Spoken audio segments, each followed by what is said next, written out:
ಶಿವಮೊಗ್ಗ ನಗರದಲ್ಲಿ ಮಂಜುನಾಥ ಟಾಕೀಸಿಗೆ ಹೋಗೋ ರಸ್ತೆಯಲ್ಲಿ ಬ್ಯಾಂಬೂ ಮಾರ್ತಾರಲ್ಲ ಅದ್ರ ಪಕ್ಕ ವಿಷ್ಣು ಎಂಟರ್ಪ್ರೈಸಸ್ ಅಂತೇಳಿ ತುಂಬ ಚೆನ್ನಾಗೆಲ್ಲ ಗಣಪತಿಗಳನ್ನ ಮಾಡಿಟ್ಟಾರೆ. ಅಲ್ಲಿಂದ ಅವ್ನು ಹೋಗೋಣ ಅಂತ ಮುಂದೆ ಹೋಗ್ತಾ ಇದ್ದೆ.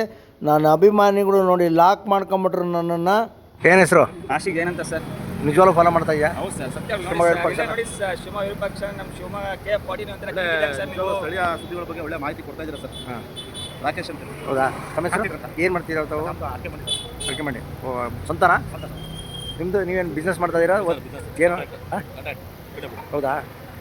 ಅಭಿಮಾನಿಗಳನ್ನೆಲ್ಲ ಮಾತಾಡಿಸಿ ಚೆನ್ನಪ್ಪನವರ ಗಣಪತಿ ಇದಕ್ಕೆ ಬಂದೆ. ಅವರು ಭಾಳ ವಿಶ್ವಾಸದಿಂದ ಅಭಿಮಾನಿಗಳೆಲ್ಲ ಮಾತಾಡಿಸಿದ್ರು. ಅವ್ರಿಗೆಲ್ಲ ಥ್ಯಾಂಕ್ಸ್ ಕೊಟ್ಟು ಗಣಪತಿ ನೋಡೋಣ ಅಂತ ಬಂದೆ. ಗಣಪತಿ ನೋಡಿ ತುಂಬ ಚೆನ್ನಾಗೆಲ್ಲ ಗಣಪತಿಯನ್ನು ಮಾಡಿಟ್ಟಿದ್ದಾರೆ. ಚಿಕ್ಕ ಚಿಕ್ಕವೇ ದೊಡ್ಡವು ಇದ್ದಾವೆ. ಕಲರನ್ನು ಹಚ್ತಾ ಇದ್ದಾರೆ ನೋಡಿ. ಈ ಗಣಪತಿ ಅಂತೂ ಇನ್ನೂ ಕಲರ್ ಹಚ್ಚಿರಲಿಲ್ಲ. ಅದನ್ನು ನೋಡ್ಕೊಂಬಂದಿನಿ ಮಂಜುನಾಥ ಟಾಕೀಸ್ ಹತ್ರ. ಹಲೋ, ಎಸ್ ನಮಸ್ಕಾರ. ನಾನು ಶಿವಮೊಗ್ಗ ವಿರೂಪಾಕ್ಷ. ಮೊದಲು ನನ್ನ ಅಭಿಮಾನಿಗಳಿಗೆ ಧನ್ಯವಾದಗಳನ್ನ ಹೇಳೋದಕ್ಕೆ ಇಷ್ಟಪಡ್ತೀನಿ. ಇದೇ ಥರ ನಿಮ್ಮದೆಲ್ಲ ಅಭಿಮಾನ ಇರಲಿ. ಈ ವಿಡಿಯೋವನ್ನು ಎಲ್ಲರಿಗೂ ಶೇರ್ ಮಾಡೋದನ್ನು ಮರಿಬೇಡಿ. ನಮಸ್ಕಾರಗಳು.